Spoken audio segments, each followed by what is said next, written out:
আসসালামু আলাইকুম। আজকে আমি করব লুডুসের পকোড়া। পকোড়াগুলো কতটা মুসমুসে দেখেন, কতটা সুন্দর মানে মুসমুসে হয়েছে দেখতেই বোঝা যাচ্ছে। খেতে খুবই মজা হয় বৃষ্টির দিনে এই গরম গরম পকোড়া খেতে খুবই ভালো লাগে।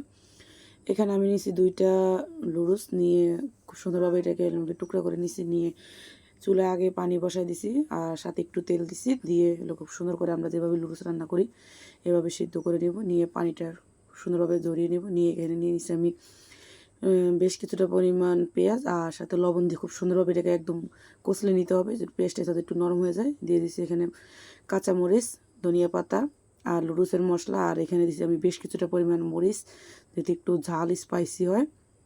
এক্ষেত্রে আপনারা যদি ঝাল না খেতে চান তাহলে মরিচটা কমাই দেবেন।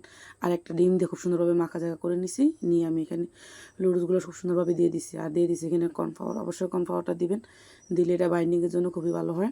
দিয়ে খুব সুন্দরভাবে মাখা জায়গা করে নেবেন, একদম মাখা জায়গা করে একদম খুব সুন্দরভাবে মাখা যাবে, যাতে মশলাটা খুব সুন্দরভাবে লুডুসের সাথে লেগে যায়। মাখা জায়গা করা হলে আমি এটা ভাজার জন্য চলে যাব। এখানে আমি চুলায় লগা প্যান বসাই দিয়ে আগে তেল গরম করে নিছি। তেলটা খুব ভালোভাবে যখন গরম হবে তখন আমি দিয়ে দিব। দিয়ে এক সাইড খুব সুন্দরভাবে মানে এটা হয়ে আসলে তখন আমি এটাকে উল্টে দেব।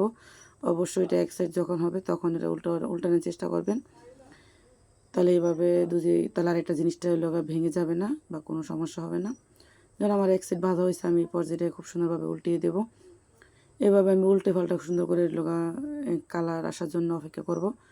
আমার এগুলো যখন কালার আসা হয়ে যাবে, ভাজা হয়ে যাবে, অবশ্যই এটা লোতে রাখবেন, রেখে ভাজি করে নেবেন। লোতে রেখে যেটা ভাজি করেন তো জিনিসটা খেতে খুবই ভালো হয় আর খুব সুন্দর মুচমুচা হয়। আমার এটা ভাজা হয়ে গেছে, আমি খুব সুন্দরভাবে তেল জড়িয়ে এটাকে উঠিয়ে নিচ্ছি। দেখুন কতটা সুন্দর হয়েছে জিনিসটা, এটা খেতে খুবই মজা।